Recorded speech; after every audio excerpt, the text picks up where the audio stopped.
আজকে কে জিতবে, শ্রীলঙ্কা নাকি পাকিস্তান? আপনার কি মনে হয় সেটা অবশ্যই ভিডিওর শুরুতে কমেন্ট করে জানাবেন যে আজকে এশিয়া কাপে সুপার ফোরের পাকিস্তান এবং শ্রীলঙ্কার ম্যাচে কে জিতবে।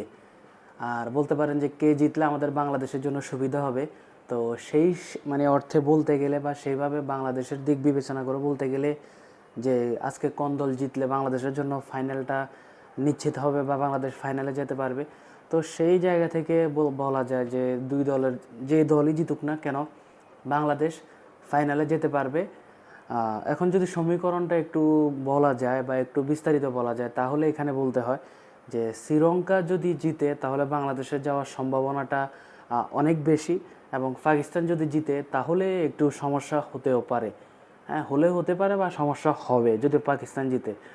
এখন হয়তোবা আপনারা যারা জানেন তো জানেন, আর যারা জানেন না তাদের হয়তোবা মাথার উপর দিয়ে যাচ্ছে যে কেমনে কি।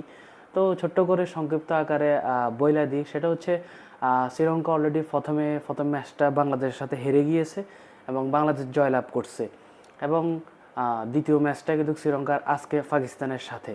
তো শ্রীলঙ্কা যদি আজকে জিতে তাদের হবে 2 পয়েন্ট এবং বাংলাদেশের 2 পয়েন্ট। অ্যান্ড দেন শেষ ম্যাচটা তাদের কিন্তু ইন্ডিয়ার সাথে। আর আমরা ভালো করে জানি যে ইন্ডিয়ার সাথে শ্রীলঙ্কার জয়লাভ করাটা সেটা 100%-এর ভিতরে শুধুমাত্র 5 বা 10% সম্ভাবনা আছে।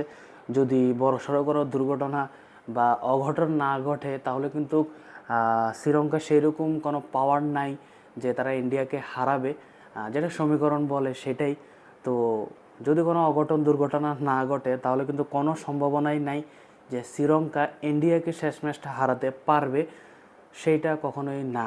শুধু 5 থেকে 10%। তো তারা যদি আজকে জিতে, তো শ্রীলঙ্কা যদি আজকে পাকিস্তানের সাথে জিতে তাহলে কনফার্ম তারা শেষ ম্যাচটা ইন্ডিয়ার সাথে হারবে, এটা নিয়ে সম্ভাবনা অনেক বেশি। তাহলে তাদের 2 পয়েন্ট থাকলো।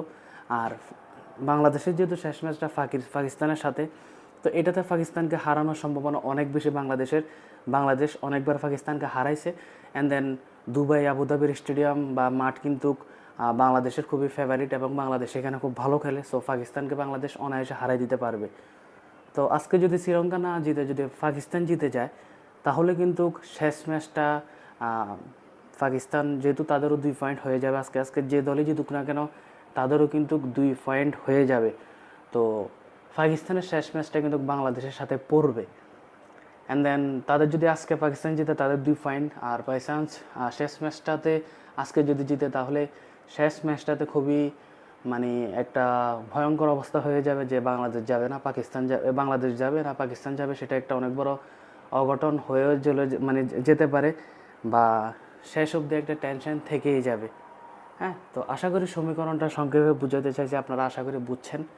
তো শ্রীলঙ্কা যদি জিতে তো আজকে খুবই ভালো হবে, কারণ ইন্ডিয়ার সাথে তারা জেতার সম্ভাবনা নাই বললেই চলে। তো তারা 2 পয়েন্ট নিয়ে কখনো ফাইনালে যাইতে পারবে না। অ্যান্ড দেন বাংলাদেশ অবশ্যই পাকিস্তানকে হারাতে পারবে অবশ্যই, আর ইন্ডিয়ার সাথে আশা করি একটা ভালো স্কোর করবে, হয়তো বা ইন্ডিয়াকে হারাইও দিতে পারে বাংলাদেশ।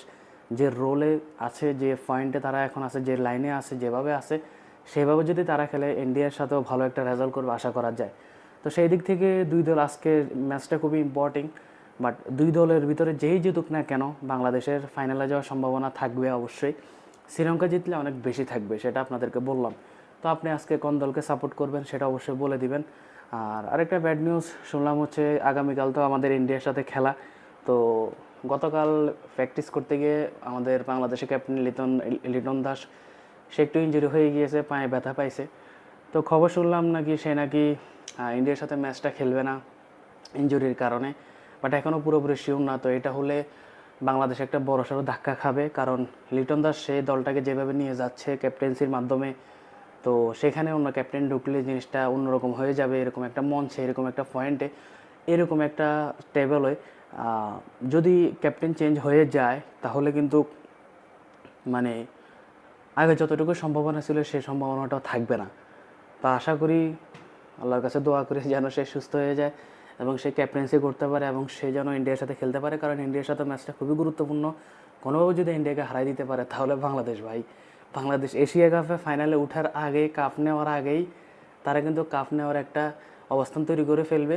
বা ইন্ডিয়াকে যদি হারাতে পারে আগামীকাল বাংলাদেশ, তাহলে মানে এশিয়া কাপ বাংলাদেশ দল পাইলেও এতটা খুশি হবে না যতটা খুশি আগামীকাল বাংলাদেশ ইন্ডিয়াকে হারাতে পারলে বাংলাদেশ এবং বাংলাদেশের সকল মানুষ খুশি হবে, সেটা আমরা সবাই জানি। তো এই জন্য লিটন দাসের গুরুত্বটা অনেক বেশি। সেই ক্যাপ্টেন হিসেবে, একজন ব্যাটসম্যান হিসেবে, একজন সিনিয়র প্লেয়ার হিসেবে তার গুরুত্ব অনেক বেশি। সেই যদি ইন্ডিয়ার সাথে না খেলতে পারে ভাই, এখানে একটা গ্যাপ থেকেই যাবে। সো দেখা যাক কী হয়, দোয়া করে যেন সে সুস্থ হয়ে যায় এবং সে খেলে। আর আশা করি কালকে ইন্ডিয়ার সাথে বাংলাদেশ বেস্ট 11 নিয়ে নামবে, বেস্ট 11 জনকে নিয়ে মাঠে নামবে, এটাই আমরা চাই। এবং তাদের জন্য আগে থেকে অগ্রিম শুভকামনা এবং দোয়া। আশা করি তারা ইন্ডিয়ার সাথে ভালো একটা রেজাল্ট করবে। ইন্ডিয়াকে যদি হারাই দিতে পারে তাহলে মানে পাকিস্তানের সাথে ম্যাচের আগে এক প্রকার পুরোপুরি কনফার্ম হয়ে যাবে বাংলাদেশ ফাইনালের। হ্যাঁ, সো এ হলো গিয়ে কথা। সো আজকে আপনারা কে কার সাপোর্ট করবেন, পাকিস্তান নাকি শ্রীলঙ্কার সমীকরণটা জানার পর আপনারা কাকে সাপোর্ট করবেন সেটা অবশ্যই কমেন্টে জানিয়ে দিবেন। এবং কালকের ম্যাচটা বাংলাদেশ এবং ইন্ডিয়ার ম্যাচটা, আগামীকালকের ম্যাচটা বাংলাদেশ এবং ইন্ডিয়ার ম্যাচটা কেমন হতে পারে সেটাও একটু বিশ্লেষণ করে দিবেন। আর ভিডিওটা অবশ্যই সবার মাঝে শেয়ার করে দিবেন।